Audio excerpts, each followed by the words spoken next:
अस्सलामुअलैकुम बच्चों, आज हम सीखेंगे फन विद अल्फ़ाबेट्स। अब आपने पढ़ा ही होगा पहली जमात में। आइए हम इसका रिवीजन करते हैं सेकंड क्लास में। बच्चों, आपको पता है ए फॉर क्या होता है? आइए आज आपको मैं सिखाती हूँ कि इसको कैसे पढ़ा जाता है। आए बच्चों, हम मेरे साथ आप भी गाएं।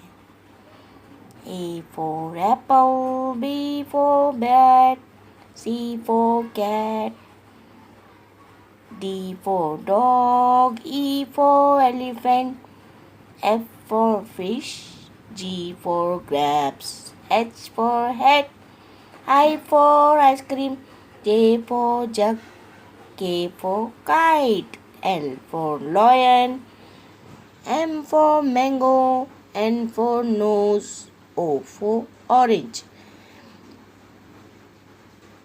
P for pencil, Q for queen, R for rabbit, S for sun, T for tree, U for umbrella, V for van, W for watch, X for Xara, Y for yak, Z for zebra.